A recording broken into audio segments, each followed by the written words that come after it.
Hello. Hey there, how are you? Good. How are you? I'm good. I'm good. I'm fanning myself because I'm hot. I just went for a beautiful walk, but It, then you come inside and it's still hot. So if you yes, see me going like this, it's just from the try to walk, breathe right? just from the walk. So, Oh, well, this well, week is a tougher week, Barb, for conversation. yeah, Want to ask our why question today? sure. So, just to remind people, we're working our way through a sermon series entitled "Why." Making sense of God's will, and we're partnering with this book from Adam Hamilton as part of our structure, and using some of his observations and some others as well. But this week's piece is, why do my prayers go unanswered? So we have talked about God's will and our free will, and now we're moving more into a conversation around prayer and why prayer sometimes seems to go unanswered. And so that's what we're starting with. And to get us going, I thought about a couple of questions. The first is, what do we do with God's silence? You know, Yeah. that's a hard one. That's a hard one.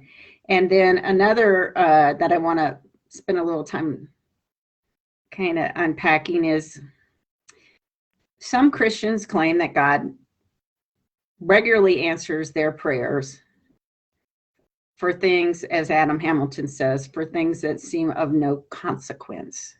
Mm-hmm. And he gives an example of people who pray for parking spaces and they miraculously appear, or the example of a professional athlete after they make a touchdown and they, do this, or, whatever they do, as if God somehow caught the ball and handed it to him. Yeah. So those two things. And so we can jump off there and start talking a little bit about that. And then there's some more things. But this past week, I spent quite a bit of time talking about free will and our choices.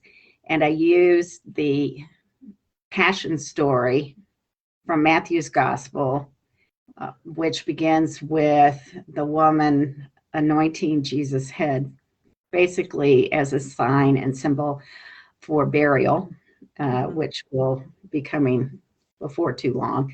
And then all the choices that are made for good or for ill in that process, from Judas' betrayal all the way to the actual day of crucifixion. So we talked about that.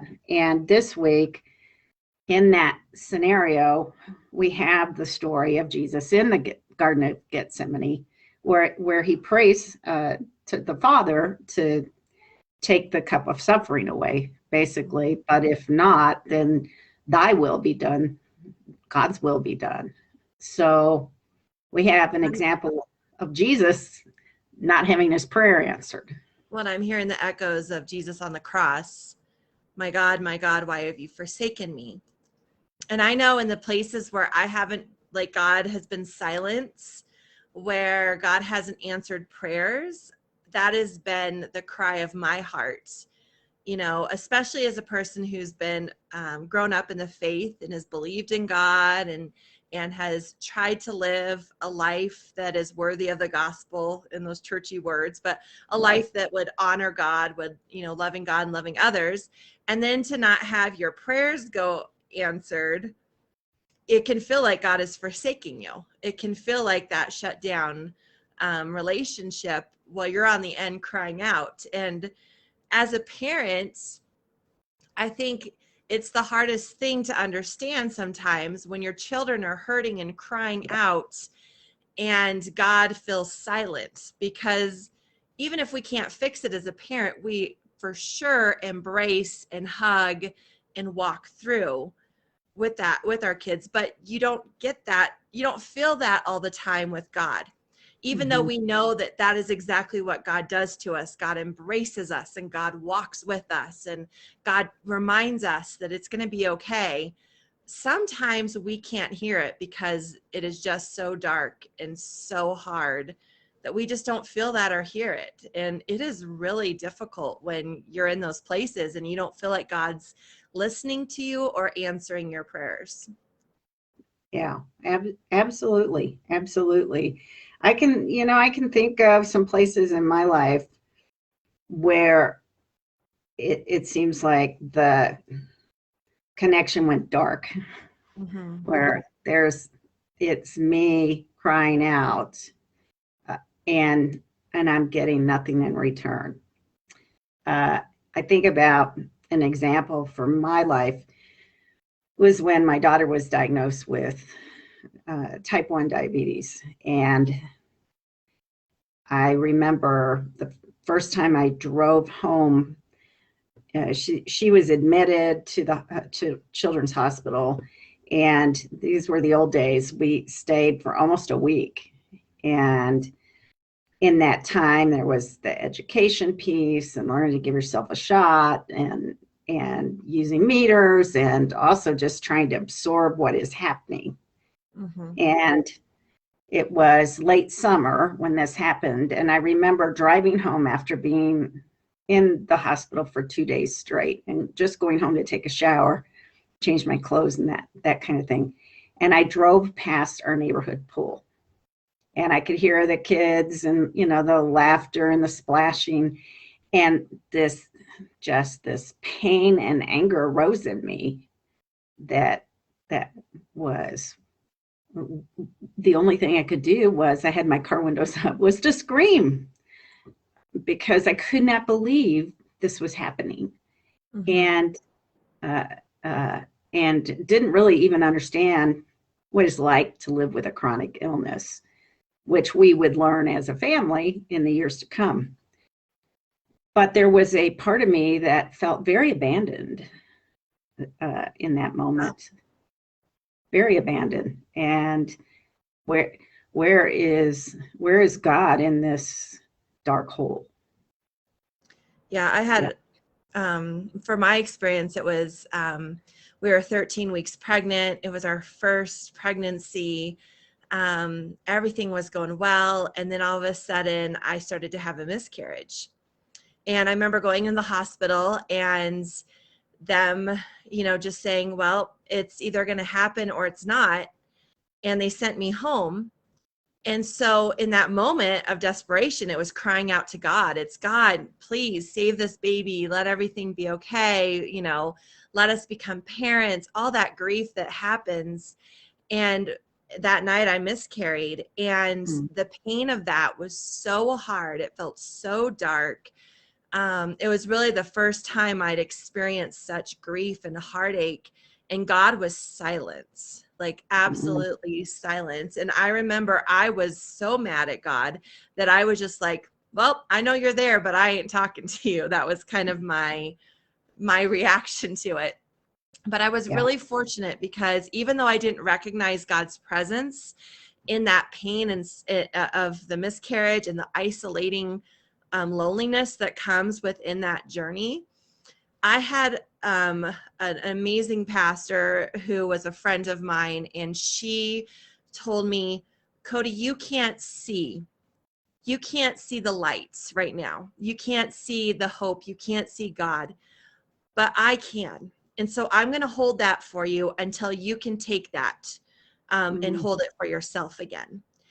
And that image was so powerful for me that I use that now sometimes in talking with people about grief or suffering or not being able to hear God's voice, because while we might feel isolated and alone, we do know that God is there with us.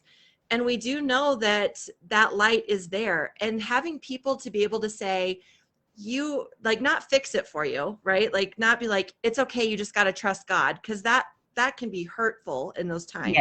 But to have somebody say, you know what? I see your pain and I'm going to be there with you, and I'm going to hold on to the hope and the light that you can't hold on to right now until you're ready to take that back, is such a powerful image of, you know, like Job's friends coming and sitting by his Yes. side while he grieves and mourns.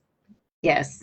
Although it's interesting because, and that's beautiful. I think sometimes there's too much chatter as we try to fix somebody's uncomfortableness or their pain.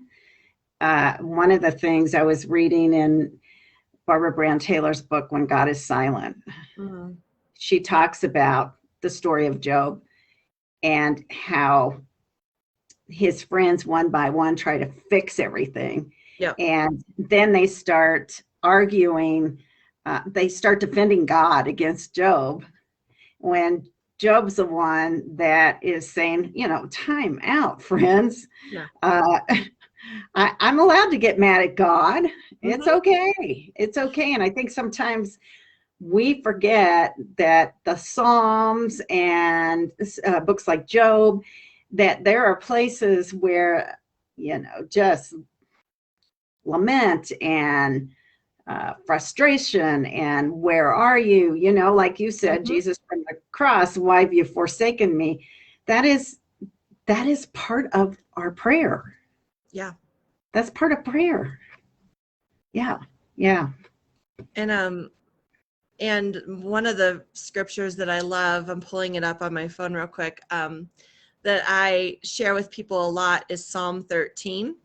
And I can remember this psalm because Psalm, of course, but then it's unlucky 13. So when things feel unlucky for us, when it's hard, and it's really short, but it's David in that same spot. David says, "How long, Lord, will you forget me forever? How long will you hide your face from me? How long must I wrestle with my thoughts and day after day have sorrow in my heart? How long will my enemy triumph over me? Look on me and answer, Lord my God. Give light to my eyes, or I will sleep in death, and my enemy will say, I have overcome him, and my foes will rejoice when I fall." And then he turns into this place and he says, "But I trust in your unfailing love. My heart rejoices in your salvation. I will sing the Lord's praise, for he has been good to me." So it's David saying, how long, God, and being upset and angry, and yet that trust that is there.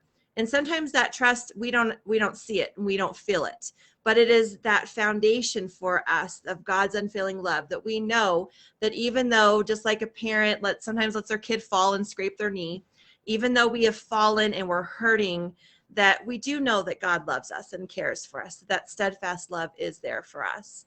So it's one of the scriptures I turn to a lot when people are like, am I allowed to be upset? Am I allowed to question? Am I allowed to be angry?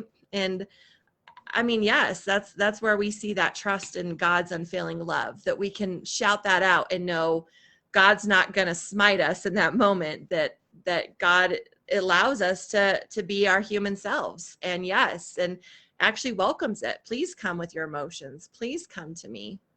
Yeah. So. I think sometimes we humans are more uncomfortable with each other's unanswered prayers, and we want to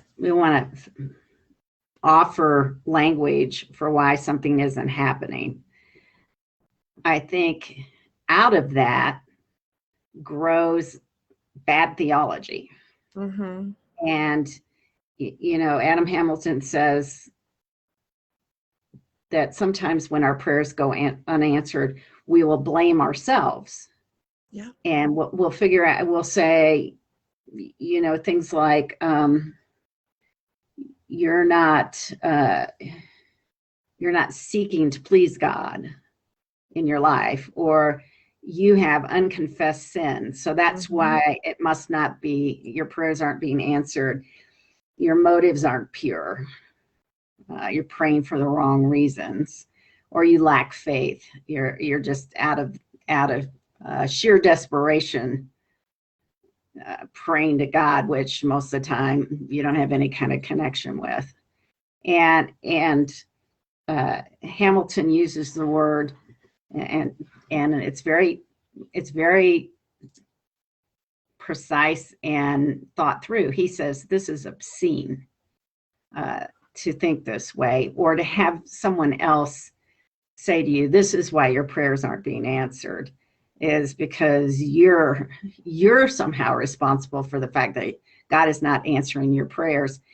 And then that goes back to our conversation that we had the first week, which is the kind of transaction. If I do this, if I live this way and do everything this way, then you're going to do this side of it for me. And if I live a perfect life, you're going to reward me. That kind of conversation that goes on, and the wrestling with the fact that sometimes we don't understand, even past a period of time, that perhaps it is not a time for a particular prayer to be addressed, or it's being answered in ways that we're not perceiving. Mm-hmm. A lot of times we see, oh, go ahead. No, and because we've kind of shut ourselves off, and we can't see the divine in action. And a lot of times, because it's so dark and so hard, it's that review mirror, right, of seeing how God answered prayer or was present with us. We can't see it in the moment that we're in, but if we look back, we can go, oh my gosh, yes, there was God in this friend. There was God in this moment of peace that I felt. There was God and you can start to see those stepping stones of the way that God did answer prayers, but may have been a little bit hard for us to see, or God was present with us and our prayers weren't going on deaf ears, so, but it's that review mirror a lot of times. And that's hard because you need to see it. You feel like you need to see it in that moment of desperation. Another point is that Hamilton brings up that I think is really good. He says sometimes unanswered prayer leads to events that change the world. Mm-hmm. And that it's not a causation. It's not God causing something so that everything will change, but out of evil and out of suffering and out of brokenness, God can still bring good. Yeah. God can open up new pathways to change and use what's been difficult for good. And so if a prayer seems unanswered or goes unanswered, that doesn't mean that some kind of change or goodness won't come out of that. And that in some ways is more of a collective prayer as well. Yeah. Yeah. So, and then the last thing that I want to bring up is that Hamilton says, and I agree with this. He said we fail to understand what Jesus means in some of the ways that he tells stories, and so he'll say something and we will take it literally instead of realizing it's hyperbole. Mm-hmm. That was really a storytelling technique in that time period, like a camel going through the eye of a needle. Well, come on, we know that's not going to happen.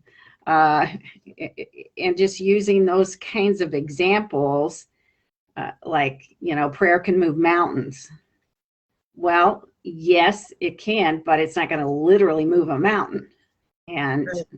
Yeah. So sometimes Although, wouldn't that be cool? It would be cool to watch it for sure.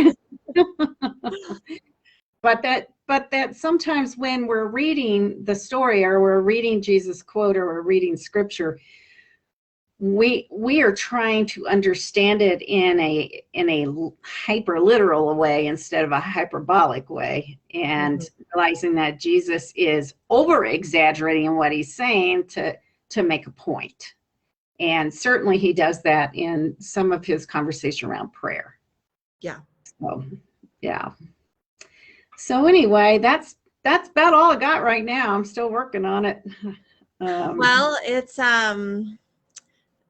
a really good topic, and I think it's one that we shy away from, because we don't like to think about the painful times and the hard times, and we don't like to be in the uncomfortable spaces with other people who are in those times. And so to question those, that have this question and really ask and think about it, it's hard. So I'm glad we're able to spend some time reflecting on it and thinking about the ways in which this question resides with, I would say, everybody. I mean, that there might be one or two that slip through the crack and never have that experience, but most of us have gone through these times of wondering and questioning. And so it's good to be able to do that in a space where we can ask the questions and be real with that we hold on to.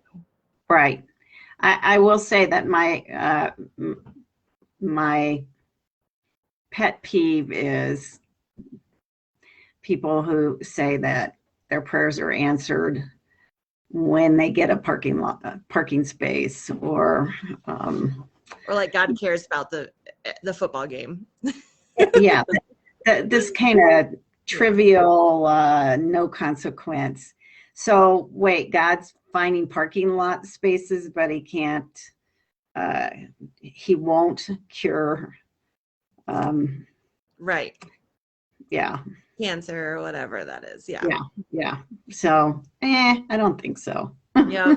I think you're just lucky somebody moved right before you got there. And it's okay to go, I'm blessed today because I didn't have to walk really. much, but really I don't, it doesn't make me better than you. So. That's right. I don't have a more direct line. So yeah. All right. Well, Sunday we'll delve into this more.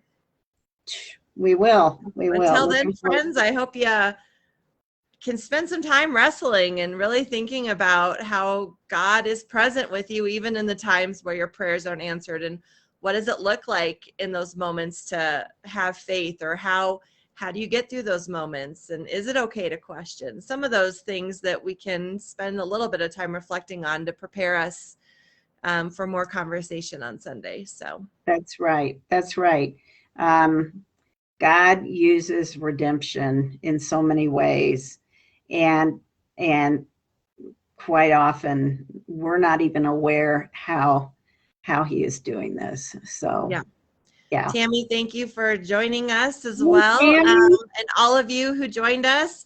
And until Sunday, just know that we are holding that light and that hope for you if you cannot hold it. And we look forward to sharing some more time worshiping together. So absolutely. All right. God bless Tammy, you guys. Tammy, good to see you. Have a good week. All right. Goodbye. Bye.